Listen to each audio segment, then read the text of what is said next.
All right. Welcome into the Talkin Tide podcast on the Reier on YouTube channel. I'm Chase Goodbread, the sports columnist with the Tuscaloosa News, joined, of course, by Travis Reier. Be sure to give Reier on YouTube a like and a subscribe. Lots of great content, most of it college football related, right there on Reier on YouTube. And Travis, we are reconvening after a couple of weeks off to preview the Reliaquest Bowl. The Crimson Tide, of course, taking on the Michigan Wolverines down here in Tampa. I'm on site. I cannot call it sunny Tampa. As I look out my hotel window, I see nothing but rain splattering everywhere. It got that Bucks-Panthers game awful wet, I believe, and it's pretty much pouring. I think it actually spoiled a few minutes of the beach day that the teams had as part of their events for the week down here in the Reliaquest Bowl, formerly the Outback Bowl. Mm-hmm. And the Hall of Fame Bowl way back too. So many of them. Bama played Michigan in a Hall of Fame Bowl in the late 80s that me and your boy Schmitty attended on, I think, a New Year's Day, or it was around New Year's back then. Bobby Humphrey, Derek Thomas. It's one of those teams back in the day. John Mangum. I saw, just speaking of old bowls and how old they are and how many different ones there have been over the years, I saw a tweet from Owen Buchanan, who covers Texas A&M, the other day. Great guy. And he conjured up the memory of his first bowl as a reporter. He said it was the 81 Tomato Bowl. And I was like, what? I don't even remember there being a Tomato Bowl, but I guess there was. There was a Cherry Bowl back in the day. There was the Copper Bowl. Copper Bowl, Tangerine Bowl. Yeah. The Astro Blue Bonnet Bowl, of course, in Houston, many back before those sponsors demanded to take over the naming rights, right? Unknown Damone, your boy, checking in here in the comments real early, and he's questioning your motives down there in the greater Tampa area. Chase, he says, Chase looks like he's been pounding White Claws in Ybor all day. Yeah. I'll tell you what, Unknown, if I've been pounding anything, I promise you it ain't White Claw. Yeah, I can speak to that for Goodbread. He's not a White Claw. He's not a White Claw dude. He likes that brown water. I'll get into that liquor a little bit. I've had a nip or two since arriving down here. Well, that media hospitality. Yeah. Hospitality. They tend to pour them strong in there. And today's an off day, so there's that. No real media access today. So fun day. Sunday, pull myself together for Kalen DeBoer press conference tomorrow at about 10 a.m. Eastern time, and I'll be left to my devilish devices. Oh no! Before that.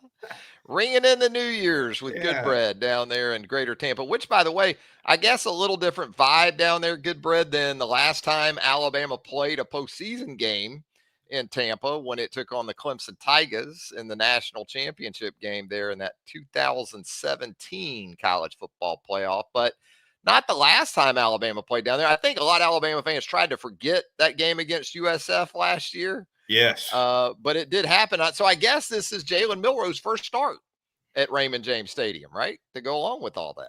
There you have it. That's exactly right. And speaking of rain, it poured on that USF game 2 years ago. Sure did. Down here. Had a lightning delay, as a matter of fact, as I recall. But as we preview Alabama, Michigan, Travis, let's start with the rostering here for,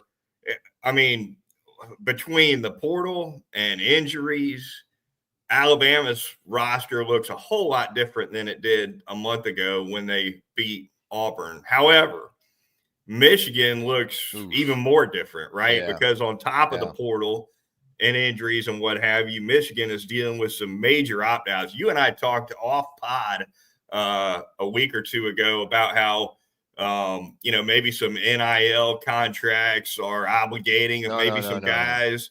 Not happening at Michigan. Not happening at Michigan. Mason Graham, who played a very good game against Alabama in the CFP semifinal last January, he has opted out, as has Will Johnson, the cornerback, who had a big game against Alabama as well. Colston Loveland, tight end, a very good tight end, leading receiver. Yeah. And I believe the only returning starter from last year on offense for Michigan. Yeah. Donovan Edwards, the running back, Kenneth Grant up in that defense, Josiah Stewart, about Khalil Mullings. He's a leading rusher, I think, for Michigan is out. So out they go. Yeah, Kenneth Grant, another defensive guy. And look, I think it's a good thing for Michigan that Alex Orji, he's entering the transfer portal. The Michigan quarterback who started the season behind center has since been replaced a couple of times, I guess.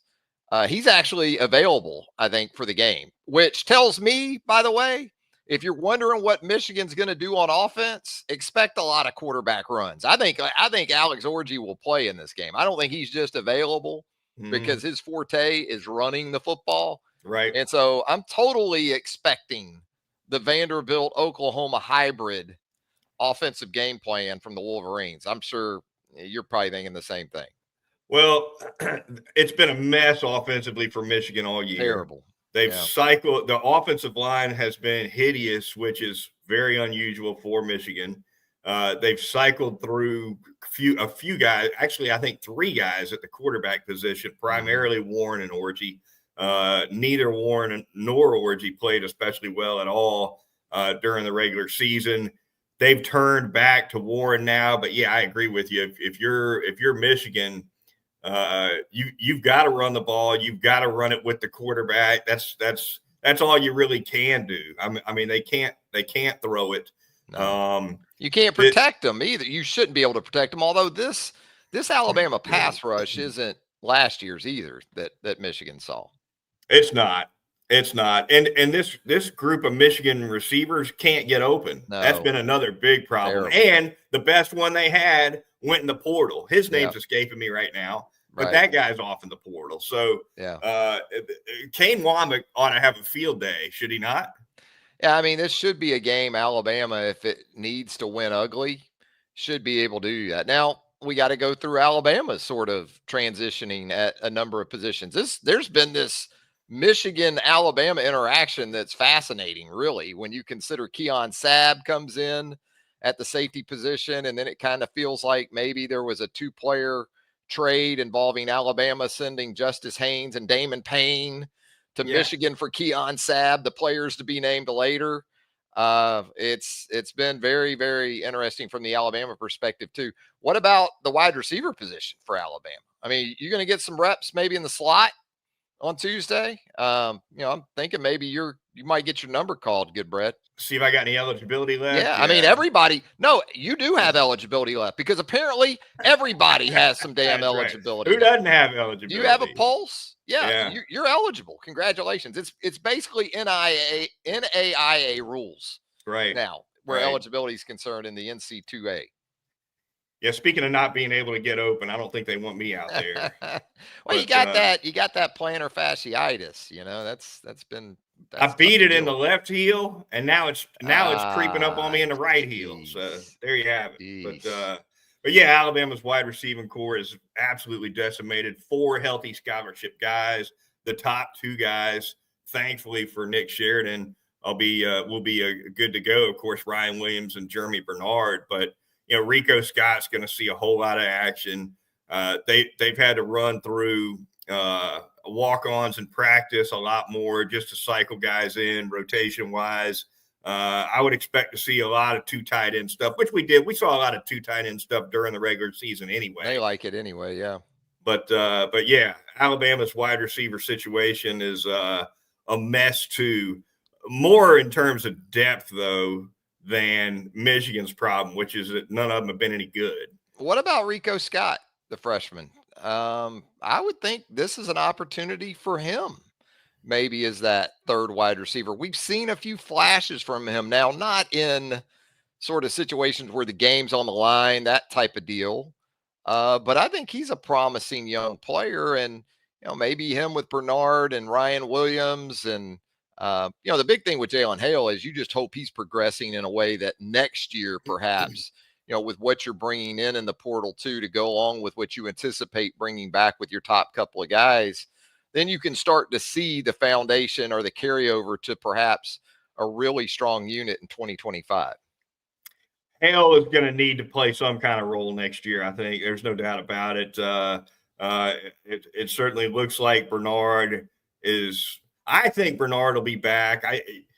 He's one of those guys though that if he doesn't come back, I'm not sure if it's portal or pros for him.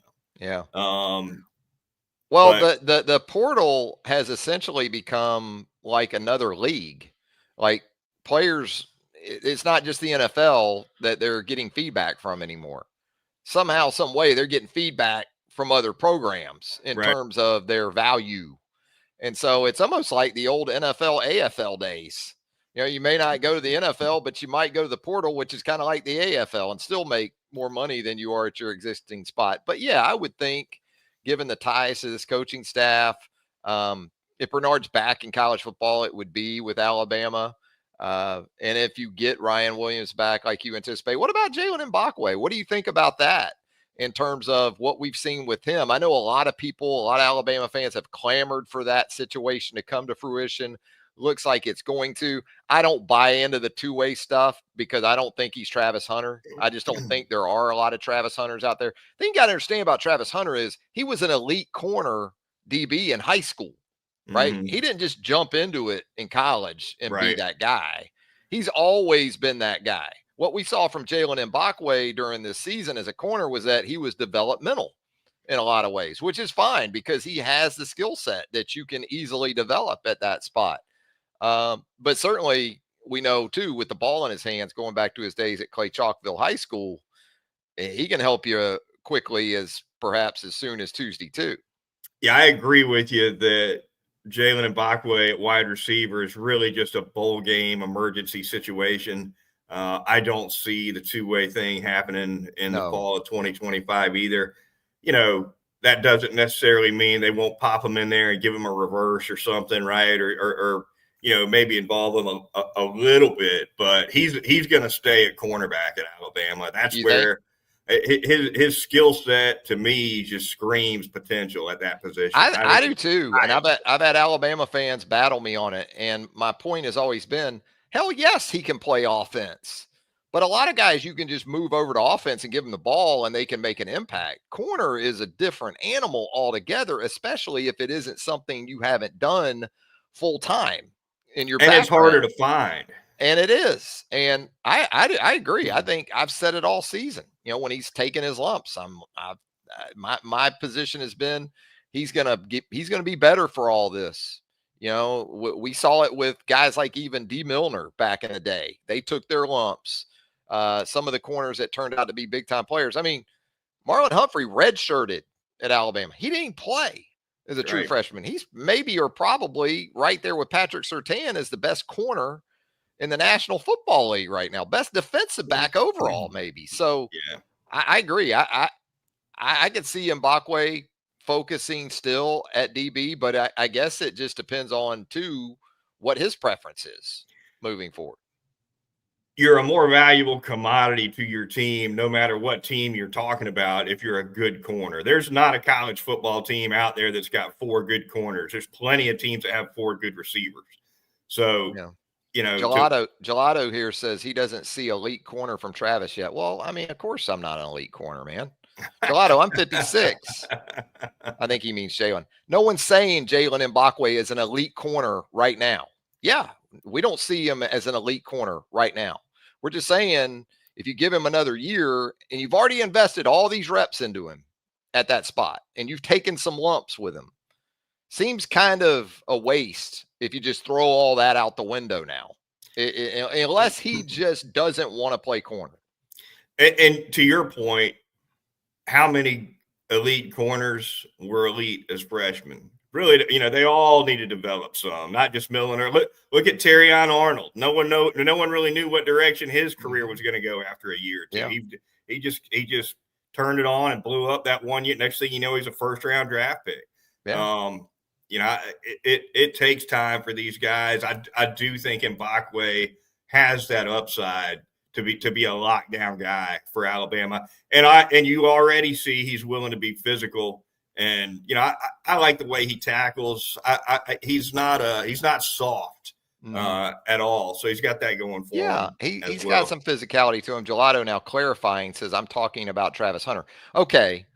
Well, I mean, you don't see elite from Travis Hunter at the corner position as a college player. I don't know who you see as elite in college football right now at the cornerback position. Travis Hunter is as high level of a damn college corner as you're going to find right now to go along with everything he could do on the offensive side of the ball. So Goodbread, what is this game for Jalen Milroe, in your opinion? Because we had a question up here too from Unknown Damone about whether or not do we think there's a plan to give Ty Simpson some significant time with the offense during this game. I don't think that would be the case, but where are you kind of on that with it perhaps being Jalen Milroe's swan song, but also maybe you can use it as a push ahead to 2025 and thinking about Ty Simpson as the successor, perhaps, assuming that Jalen Milroe's on the move? I think Milroe would have to stink it up pretty bad, like Oklahoma bad, for Simpson to get in there and for meaningful action, right? So you don't see it as a plan going in. You see it as injury or just ineffective play. Right. And absolutely. And even ineffective play, depending on how ineffective we're talking about, I don't know that he gets pulled. I think when your team captain decides he's going to come back for the bowl game instead of opting out, you give him the football, right? Yeah, you do. And Jalen against Michigan in the Rose Bowl a year ago wasn't exactly his finest performance. It wasn't the Alabama offense's finest performance. I don't think it was the Alabama offensive brain trust's finest performance later in that game when it looked like Alabama was actually doing some things running the football and then, had some mistakes that killed themselves, shot themselves in the foot a little bit. So you see this as Milroe from start to finish. What about running back? Because we know Justice Haynes is moving on. Opportunity maybe for Richard Young, I would think, going back to his home state. Obviously, Jam's the first guy up, but they like to play a couple. Yeah, Richard Young, I think, sees a lot of action in this game. Miller will certainly be the front man, but I don't know why you wouldn't see Young as much or more than we saw Haynes throughout the season. I think he's got a lot of potential. I think there was some growth necessary with Young in terms of pass pro and a couple other areas that have kept him in that three spot in the running back rotation, but he's not in the 3 spot anymore. Now he's in the 2. Yeah. He's got a lot of potential, man. I like the way that guy runs the football. Look, I think I've said this about Justice Haynes. I've said it before he decided to transfer. So this isn't any after the fact stuff. I think Justice Haynes is a good back. From what we've seen from him to this point, good back. Great back. I got to see more. And I think the biggest thing I got to see from Justice Haynes moving forward is finishing runs. Can he finish runs with either speed or power, right? Or both? Great if you can do both. But after the contact, I want to see more from Justice Haynes, and then explosive runs. I would want to see more from him. You can say, well, didn't get the opportunities, didn't get enough touches. Well, you know what? Guys like Derrick Henry, if you're going to tell me that Justice Haynes has got that type of ceiling, they make you give them the damn ball, right? I agree. You think Lane Kiffin wanted to give Derrick Henry the ball 400 times in 2015?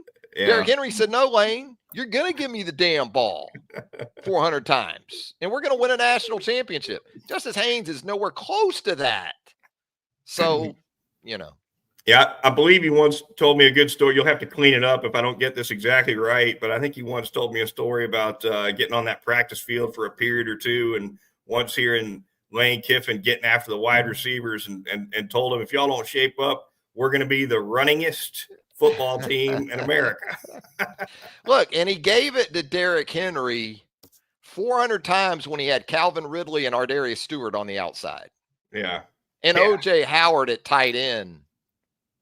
That's how damn good Derrick was. Yeah, I thought Justice Haynes, strangely enough, the juice that we saw him run with against Michigan last January, even though he doesn't get a ton of carries, I thought that was arguably the best Justice Haynes we ever saw.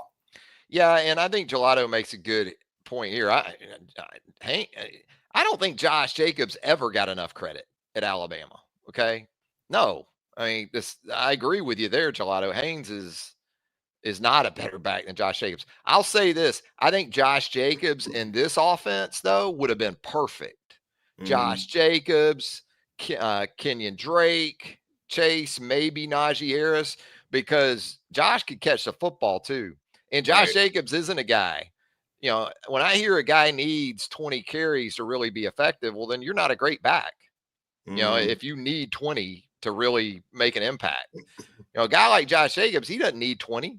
Josh Jacobs can do it on 8 to 12 because he can also catch it 6 or 7 times. I agree on Josh Jacobs.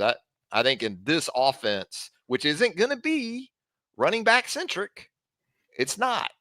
I think those type of guys, it's about efficiency. You better be able to turn 10 to 14 touches a game into something. Yeah, no doubt. I think, and Jacobs, as you noted, he was a guy who finished runs in a big way. He would punish tacklers. Yeah, he dials up DBs in the National Football League, man. Yep. That's one his of the biggest problem was he was in there with Damian. He was in there with Najee. He was in there with Bo. I mean, they had those 3 or 4 guys in the same room. Yeah. So deep. It was so deep. And Jam Miller, he'll finish runs. I don't think he's got the contact balance that Jacobs had. He doesn't have to make you miss either. And he's pretty good at the jump cut, but then getting back to top speed, it takes him a little bit. Yeah. And Josh has some things innate that you can't teach in terms of vision and just how to finish runs, especially for a guy who started playing football as late as Josh Jacobs did. I mean, he wasn't one of these guys playing when he was 6 years old. He was like a sophomore, maybe in high school, I think, before he really got going. No doubt about it. All right, Travis, further thoughts on this Alabama roster beyond the decimation at wide receiver? Couple big injuries. Obviously, the Malachi Moore injury takes a team captain out of the secondary. Yeah. Big transfer back there with Devontae Smith moving on to Notre Dame out of the transfer portal. You've got couple guys missing that are going to make a difference in this one. More chances for people to step up. We'll see Zay Mincy, I think, in that Malachi Moore spot. We'll probably see, I think, Deshaun Jones handling the Husky spot for Devontae Smith, but a lot going on there too. There is, and you're right about Devontae Smith moving on, but man, it is such a wild era of college football because, you've got a DB that kind of skill set wise reminds you of Devontae a little bit, that's coming in from Utah, and Cameron Calhoun, who's also from Cincinnati. So you lose that kind of DB off your roster from Cincinnati and Devontae Smith, and you're bringing another one in Cameron Calhoun. So it will be very interesting in terms of how they sort of, cover for that. Zay Mincy's potential, I think, is unlimited. I think it's great to have a guy like Bray Hubbard that can run the show. And now in retrospect, because Malachi's out, all that, Bray's been able to get back there, even beyond just the production he's provided, there is going to be at least a level of confidence. But you know what? That loss of Deontay Lawson at linebacker, it hits you too, because you think about it from that perspective at your green dot and now at your really primary safety and Keon Sabb, the potential for miscommunication and getting lined up correctly. I worry more about that, Chase, than I do physical attributes and those type of things, because I think Alabama can cover for those things with the guys that are going to be in there. Yeah, not a whole lot has been said or written, I don't think, about all the losses that Kane Womack has kind of sustained over the course of the season, right? I mean, yeah, you got obviously Malachi Moore just out with an injury. He's just going to miss the bowl game, but Lawson at middle linebacker. You lose Q Robinson at outside linebacker, who is one of your better pass rushers. You lose Keon Sabb for the season in that Tennessee game. It's 4 or 5 really key contributors. It is. And, you're seeing Alabama active in the portal, still on the defensive side of the ball. Nakai Hill-Green coming in from Colorado. He's another guy who was at Michigan in a previous life. He's also one of those St. Francis guys originally from the Baltimore area. Alabama's harvested that particular program quite a bit in the past. So what about, you're bringing in a edge guy like Kelby Collins? Does he fit maybe that bandit position like you would like an LT Overton or one of those kind of guys at 6'5", 260-ish or 270-ish or so coming in from Florida? So I think that's what's going to be interesting moving forward defensively is some of the personnel decisions that are made, not just in terms of the grassroots recruiting, but, some of these transfer portal fits too, Chase. Yeah, Collins was a guy who probably went to Florida looking like a wolf and came back to Alabama looking like a bandit, right? Yeah. They put some size on him down there. And I do think it's going to be interesting to see how he kind of fits in that Alabama defense next year. But yeah, the portal, I saw today, I don't know if it's exactly accurate. I saw there's 5,700 guys in the portal right now as of the closure at midnight last night. That's unreal. Well, and it's killing the 2025 kids, man, all this. And not just that, but now the ruling with Diego Pavia, who I love. I love Diego Pavia, maybe my favorite player in college football, but come on. Yeah. We're going to start going back to JUCO now and making people retro eligible. Justin Jefferson. Yeah, I mean, it works both ways. I hate it for a lot of the 2025 kids that need spots. These top 300 kids, it's not an issue for them. But you get to those kids like 350 to 700, and maybe the answer for you is to go JUCO now, right? Right. Maybe more so than ever go JUCO. But it just speaks to, I saw where Miami's tight end he played in his last game in the Pop-Tarts Bowl. He was a 9th-year player. 9 years. Yeah. Yeah, I mean, it's crazy. They're giving away eligibility like candy canes during the holidays. Just line up for it. Yeah.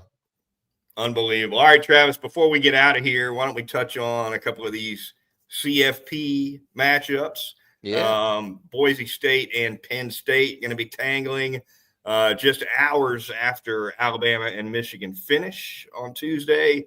And then, of course, the following day, New Year's Day, you'll get the triple header, Texas, Arizona State, Ohio State, Oregon, and Notre Dame, Georgia. Your thoughts on these second-round matchups? Yeah, I mean, I think they're interesting, certainly with Georgia's situation at the quarterback position. And what about Carson Beck going to the National Football League? I guess even with that injury, this class is so short on depth that it's almost a given that no matter what, 4 quarterbacks are going to go in the first round. So if you're top 4 and he might be third, why not go ahead with an elbow injury? So, I'm looking forward to Georgia Notre Dame because I think that has a chance. I don't think it's going to be a high scoring affair by any means, but I think it could be a good traditional old school type of retro bloodletting down in New Orleans. Texas is kind of a wild card with me. I think they're clearly better than Arizona State, but Scatterboo, the running back, I'm interested to see what he can do against that defense. Yeah. I mean, this dude is something else. I think Nick Saban said he's his favorite player in college football right now, the Arizona State running back. Yeah. But it seems like if you take care of him, and that Texas defense, I think, is legit and capable of doing that. I just think that Texas offense at times can be a little bipolar, though, Chase. Yeah, that Texas's defense has carried things really this season for that team, and it's been there's been a big difference between what Texas has put up yardage wise versus points wise. Yeah, and so obviously that speaks to, I would imagine, red zone issues. Don't know where they rank in the red zone, but I think that Texas defense is. Yeah, that's been the difference for that program. We've seen a lot of Texas teams over the years that had everything they wanted or needed offensively and just couldn't stop people. This is not that team. No. Gelato here, he says he likes Penn State. How about Penn State? Penn State's just going to fail its way into the semifinals of the college football playoff. Nothing all year, but then you draw SMU. Then you get Boise State. Hello, we're in a national semifinal game. Notre Dame gelato likes. He likes the Irish over Georgia in The a rematch of dogs. that 1980 Sugar Bowl, or maybe it was the 81 Sugar Bowl, the 80 season. Herschel Walker. Texas gelato likes, and he likes Oregon over Ohio State. Now, it's not an SEC game, but I think that's obviously the marquee affair out in Pasadena. I think the thing about Georgia and Notre Dame, Chase, is that both those teams like the kind of game that it's going to be. I think they're both fine with it being 20-17, that type of game. I like Georgia to win a low-scoring game. I like Texas over ASU. I think Penn State gets the job done against Boise. And I agree that Ohio State-Oregon game is probably the one I'm looking forward to seeing most. The Ohio State-Tennessee game was the first-round game that I was looking forward to the most. Oh, jeez. But after a quarter and a half, that thing was done. I mean, Tennessee didn't even show, Travis. They did not. That was brutal. I ended up getting some REM sleep earlier than I thought I would, because I thought I'd be up late with that one.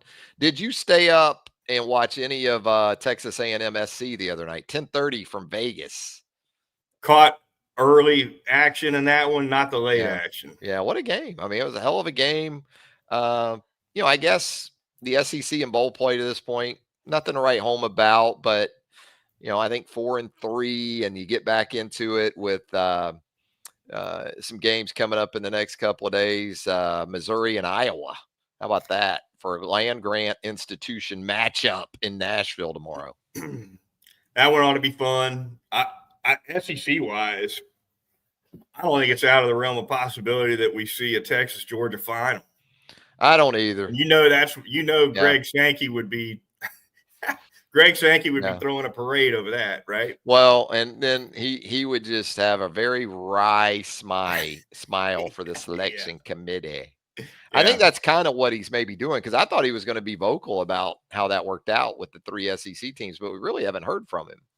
I think he's maybe lying in wait a little bit. Yeah, he made a little bit of a cryptic remark right after the selections were made that he needed more clarity on what the committee is up to. But you're right. He's been generally quiet other than that. But I'm looking forward to both of those matchups. I think I like Oregon to beat Ohio State. We'll see. I like that quarterback better. Yeah, I mean, Will Howard, if you really think he's going to put up another performance like the one he had against Tennessee, I call Will Howard discount. I call him Dollar General Jake Coker. That's Will Howard. That's who he is to me. Just a guy. Yep. Just a guy. He was great against Tennessee, though. He did. I thought he was. And boy, he's got some weapons around him. I mean, that Smith kid, the freshman receiver, is something. They got a payroll. They're SMU in the mid 80s. A payroll to meet. Yeah. Love it. Texas A&M made the down payment, and we picked him up once he signed with us. Damnedest thing I've ever heard on television. You know what you and I need to do in the off season? A live watch. A watch along. A watch along with Pony Access. Be a lot of fun. We'll do it. That's a great idea. We're going to do that. Love it. Absolutely. All right, that's going to do it for this edition of the Talkin Tide podcast on the Reier on YouTube channel. Be sure to give it a like and a subscribe. Travis and I will be back once again post Reliaquest Bowl to recap Alabama's final game of the 2024 season against the Michigan Wolverines. Until then, for Travis Reier, I'm Chase Goodbread. We'll see you next time.